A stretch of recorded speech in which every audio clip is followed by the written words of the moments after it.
আসসালামু আলাইকুম। আপনারা দেখছেন AR নিউজ বিডি। চ্যানেলটি সাবস্ক্রাইব করুন এবং লাইক কমেন্ট শেয়ার করে পাশে থাকুন। এডিস মশাবাহিত রোগ ডেঙ্গুতে মৃত্যুর সংখ্যা কম, এতে সন্তুষ্টি প্রকাশের কিছু নেই বলে মন্তব্য করেছেন স্থানীয় সরকার উপদেষ্টা AF হাসান আরিফ। তিনি বলেছেন, সংক্রমণ হচ্ছে, এটাই আমাদের চিন্তার বিষয়। আমাদের এদিকে বেশি নজর দিতে হবে। সংক্রমণ রোধে দুইটা বিষয় খেয়াল রাখতে হবে। একটা হলো চারপাশে পরিষ্কার পরিচ্ছন্ন রাখা, লার্ভাসাইডের মেডিসিন দেওয়া, ফগিং করা।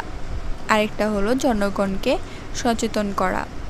মঙ্গলবার সকালে পুরান ঢাকার নয়াবাজারের নবাব সিরাজউদ্দৌলা পার্কে পরিচ্ছন্নতা কার্যক্রম পরিদর্শন শেষে সাংবাদিকদের সঙ্গে আলাপকালে তিনি এসব কথা বলেন। এ সময় ডেঙ্গু ভাইরাসের সংক্রমণ নিয়ন্ত্রণে রাখতে মৌসুমের শুরু থেকে সবাইকে সচেতন থাকার আহ্বান জানান স্থানীয় সরকার উপদেষ্টা। সাংবাদিকদের উদ্দেশ্য তিনি বলেন, আপনারা বিভিন্ন পাড়ায় বা মহল্লায় গিয়ে অনুসন্ধানী রিপোর্ট করুন। কাউন্সিলরকে প্রথমেই গিয়ে জিজ্ঞেস করুন কেন তার এলাকা এত অপরিচ্ছন্ন।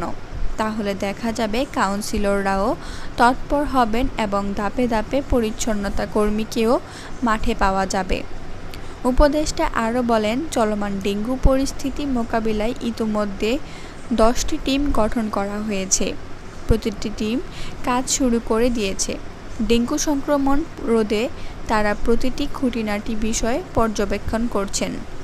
ঝুঁকিপূর্ণ এলাকাগুলোতে এই টিমগুলো কাজ করবে।